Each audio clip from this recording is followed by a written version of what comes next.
Hi guys, welcome back to episode 15 of the GenZ Podcast with me, Denika Tamsin.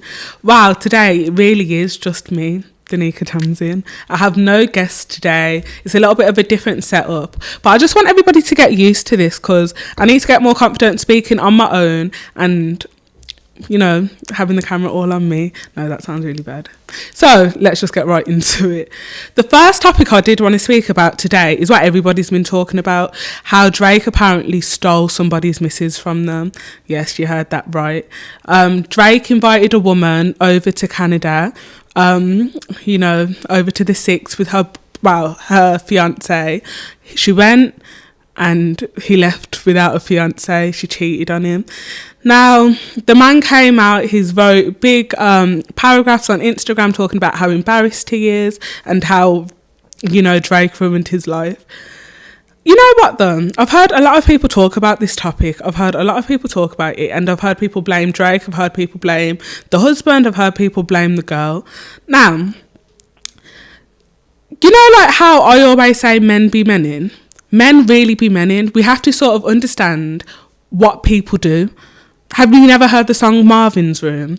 Literally, Drake says in that song, I'm just saying you can do better. The whole song's about how he plans to take a woman away from her boyfriend. So why is everybody so shocked that Drake done this again? He done it to Georgia Smith in Warsaw. What makes people think it's going to be any different when he's in his own place? In actual fact, I think it might be worse. And then I sit back and I think of the whole situation. And I can't even place blame on the husband. There's one little thing I think about the husband, but I'll explain that after.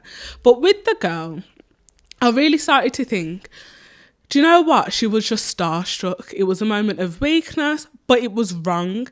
And I always think of it like, if my friend came to me and said, you know what, like, Stormzy invited me to his house in London. I went with my boyfriend and, I left my husband, my boyfriend for him. I'll be like, I don't even think me and you can be friends like that because our morals don't align. I don't understand how you can go somewhere and just be so disloyal and cheat on your partner. I think it's, do you know what? I think it's crazy. And people need to start holding her accountable because when it was notes, everybody was like, Notes is the bottom of the earth. How are you cheating on your girlfriend like that? Whenever men are cheating on their girlfriends, women have the most to say, but then women are silent in this one. Why is everybody so silent? Like, I never understand that. Like, this woman's trash. She's so trash. I just don't understand about cheating. Like, the actual act of cheating, especially with a big celebrity, it's just scum. Then, to make it worse, she had the boyfriend there with her. It was just disrespect, on the whole way round. Now, when it comes to the boyfriend now, he's innocent. I've heard my brother's podcast and my brother was talking about how it may be he knew the girl he got with, so don't be shocked.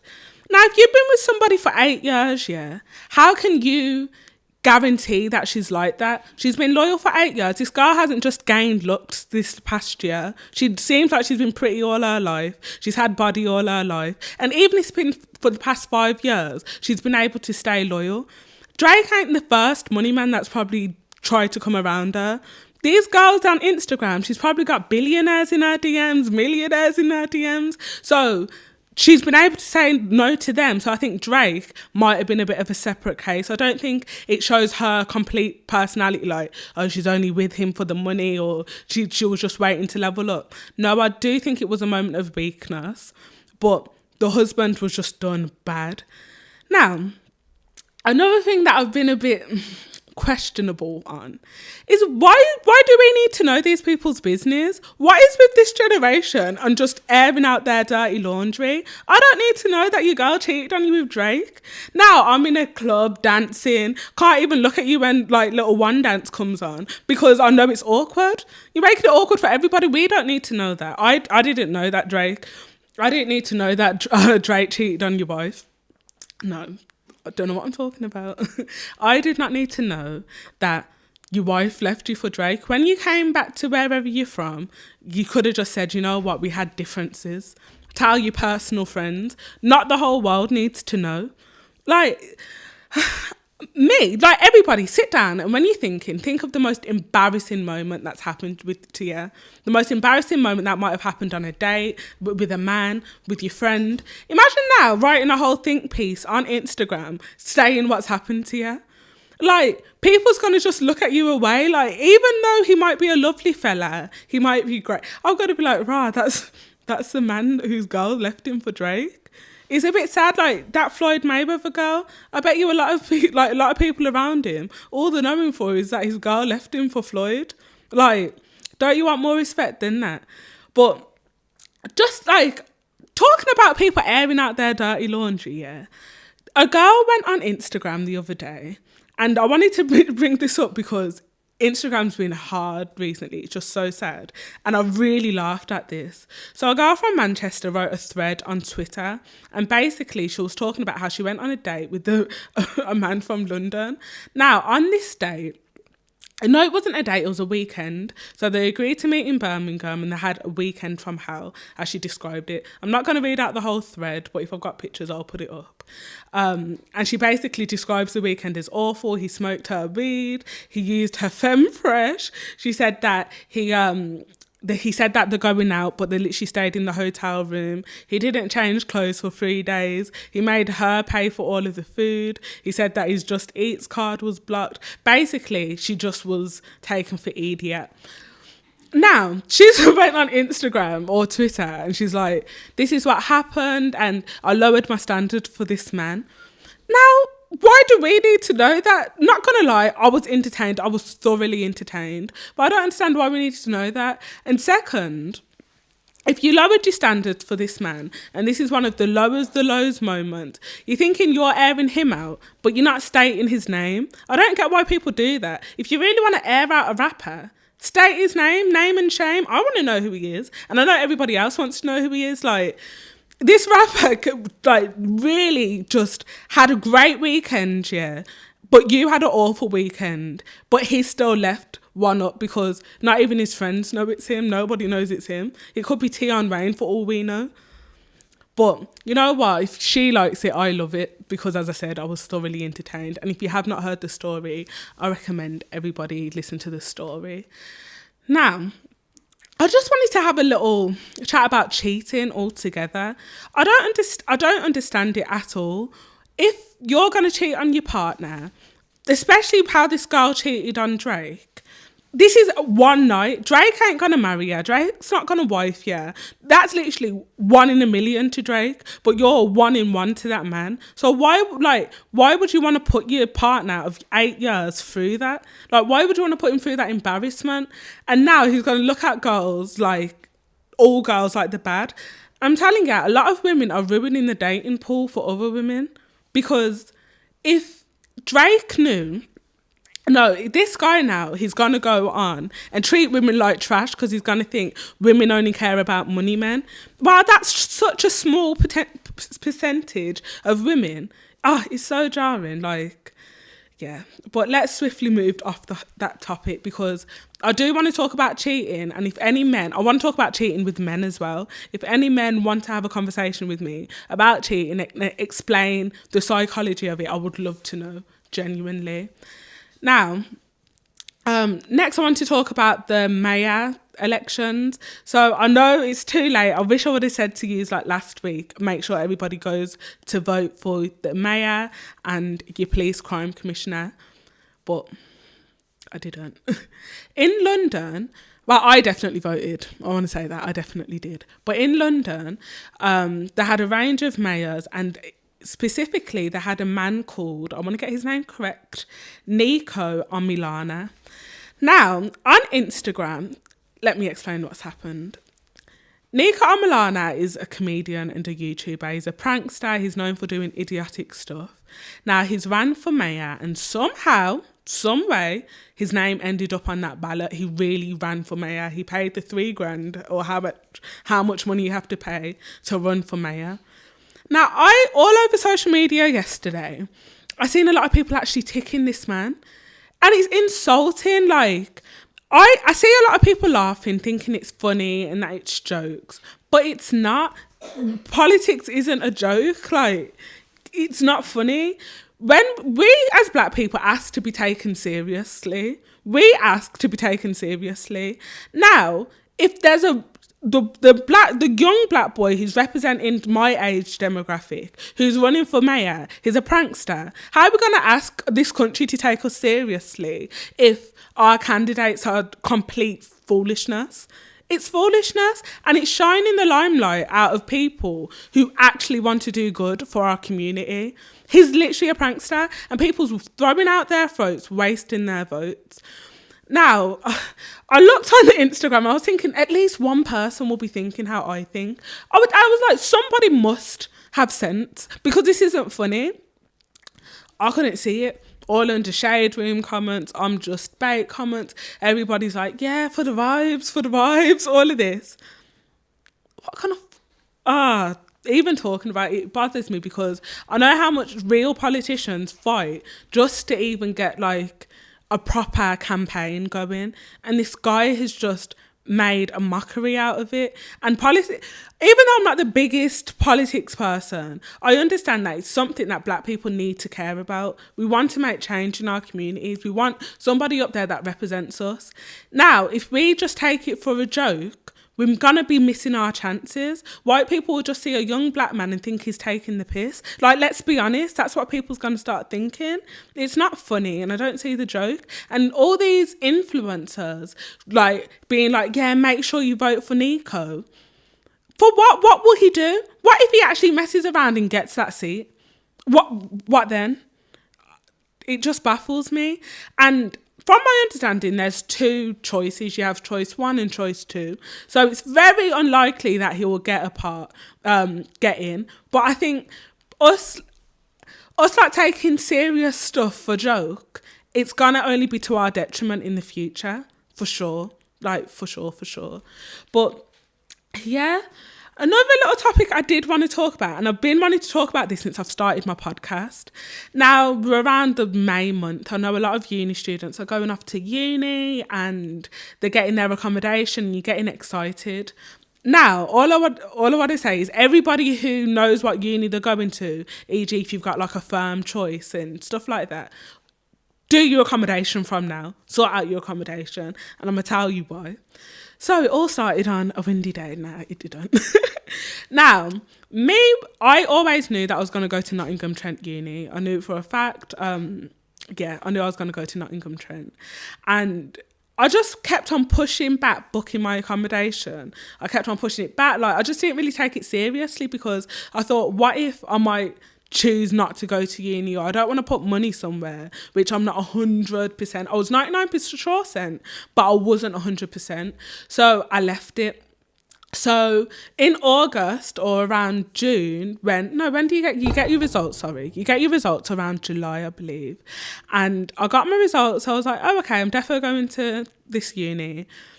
And I went to go look online for my accommodation. Tell me why all of the accommodations were sold out. Every last accommodation was sold out. And the only ones that were available is the ones which were like $250 a week. There was no accommodations. So I said, you know what? A lot of people over the summer may decide to drop out. There's going to be a lot of, different things. Now, I went to Thailand in the August before I went to uni. So I sort of, the last month, I was just so busy, I just didn't get around to it. So we got to September, and this fall here, I didn't book my accommodation. So I was just sorry guys. I was just searching online, and by God's grace, I thought it was God's grace, I found a decent accommodation, and I called up the people, and the people were like, yeah, it's great for your uni, it's good. They were selling me the accommodation. So I said, do you know what, right there and then, I think I paid £750 there and then to book this accommodation. Went there. Bearing in mind, I go uni in the city of Nottingham. Tell me why my accommodation was in Loughborough next to some sheep. I could not believe it. Like, I could not believe it. It was the ghetto. Like, it was so awful. I was like on a massive farm. I was on like the university. Bear in mind, I go Nottingham Trent. I was on University of Nottingham's campus. So I went to the woman downstairs. This was on my first day. And I said, Do you know it takes me an hour to get to uni every day? I live in Birmingham, and in Birmingham it takes me, I believe, 59 minutes to drive to Nottingham. So what's the point of me living here? And I said, right then and then, I want to leave. The woman said, you know what, that's fair. All you have to do is fill out this form, and because it's disrupting your education, it's fine. So I think on the Wednesday, my mum and dad, bless their souls, they came down in their car, they picked me up and moved me back to Birmingham. And I was like, I'm going to just travel from Birmingham until I get an accommodation. So I thought everything was fine. I've moved out of the place. I was just waiting on the final letter. Then I get a call saying, hi, sorry, it's been declined. You can't leave. I said, what's been declined? They're like, you can't leave and you owe your whole term's rent. So my whole term's rent was like £2,600. And I said, no, sorry, I'm lying. It was they wanted the whole year. So it was just under £7,000. And I said, that's crazy. I've only lived here. I literally stayed there for 2 nights. And they're like, no, you have to pay it. So then I didn't know what to do. I got advice from everybody, and everybody said, look, if you get a medical note and say that this is affecting your mental health and all of that, which it was because I was stressed, it will be fine. So I went down that lane, and the people them still said no. They said, you owe my money, and you owe it now. Like, it's not even in a couple of weeks. You owe my money, us the money now. So I was thinking, I found a new accommodation, luckily. I was like, I've just paid all my money to this new accommodation. I paid a lot more because it was a last minute accommodation. And then the man on the phone, I was like, so if I dropped off a bridge, this is me being dramatic, trigger warning, I'm a very dramatic person. I said, if I jumped off a bridge and I physically was dead and I could not pay this money, he said, well, your guarantor would have to pay it, swear down. If I'm lying, I'm dying. The man said if I was dead, my guarantor still had to pay it. So I was like, how am I going to do this? I've got 2 accommodations. The people ringing off my phone, like, I couldn't do anything. Everybody's enjoying freshers. I couldn't do it because I was in Birmingham. I was in the sticks, in the ghetto, far. So basically, I'm not going to lie, there's no actually end to this story. They still want their money, and I had to give it to them. Like, that's it. That's the end of the story. So I just want to say, the lesson that I learned is when it comes to accommodation, first of all, make sure you check where it is. Don't just believe these people because, of course, they're going to sell it to you. Second, ensure that you look at the contract thoroughly. Don't just sweep past it. And this is to everybody, even if you're not at uni or if you've got a child at uni. Make sure you look at all these contracts because these companies don't care. When it comes to money, they do not business. They like to take advantage of people who just do it out of excitement, which when I look back, that's what I've done. And thirdly, just take your time. Yeah. When it comes to booking accommodation, make sure you like the area, make sure you like everything that goes along with it, and then book it. Get a reference, look at student forums, go everywhere. Don't just do it off vibes. Don't, because it will end you in the sticks. Now, that brings me to the end of the show. I know it's normally a really long show, but I can't normally do it. I don't think I could chat for an hour. I can chat, but not for an hour. So now this is my favourite segment of the show. This is a message to. This is a message to a person, an organisation or a thing, positive or negative. Now, my message to this week is actually kind of serious because it's something that's been it's baffled me for the past couple of days and I cannot take my mind off it. As everybody knows, a young fella called, I want to say his name completely correctly, Alisa Odwikwe, he was found in a harbour in Bristol. He was a university student. He was only 20 years old and his body was found. Now, it's an awful story. It's a really tragic story. And I really haven't heard the mainstream news talk about it. I was reading articles, several articles stated that the police is not treating it as suspicious. But why? A young boy was found dead in a forest. So I don't get that. Then I watched the news, and I watched the news all throughout the day. Do you know when you just have it on in the background? And I constantly heard about Julia James, a policewoman whose body was found. Another tragic story, and she definitely deserves justice. But the difference with this story is, I think within a matter of days, they already had a picture of the believed murderer. They had a trail of how he got to the forest. There was thousands of police hunting around the area. And I just am baffled as why the same energy wasn't returned to Alyssa. He is a young boy who deserves the same kind of justice as this woman does. And people just do not care. It looks like the police don't care. And I know if I'm getting something wrong here, people, please let me know. But from my understanding, nobody cares that this little boy has been found dead. How is it being treated as unsuspicious? If a body's been found, clearly there's some form of suspicion. And Richard, I want to say his name correctly as well. Oh, you know what? I don't want to butcher his name, but everybody should know who I'm talking about. The young man in London who passed away as well. His body was found in a forest as well.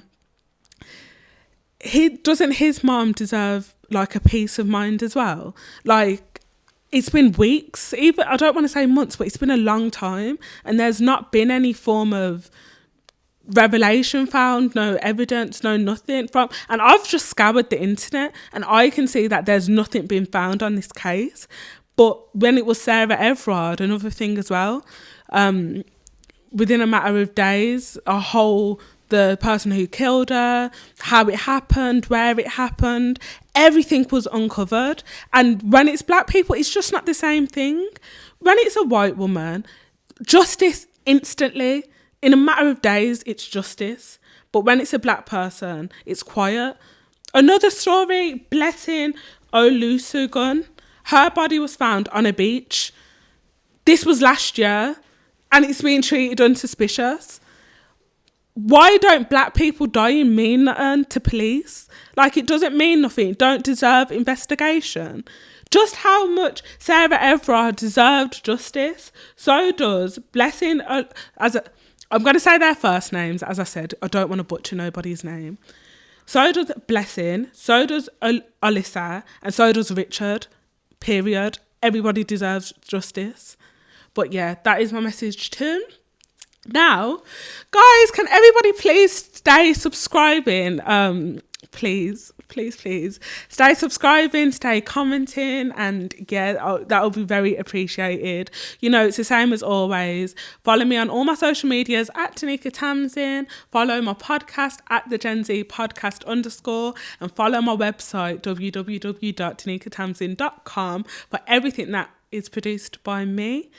And that is everything. It's been a bit weird, hasn't it, not having a guest? I'm not going to lie, but I did get comfortable into it. If you've got anything that you want me to talk about or anything, please just let me know. Drop me a DM. And yes, that is absolutely everything. Bye, everybody. Have a good Monday.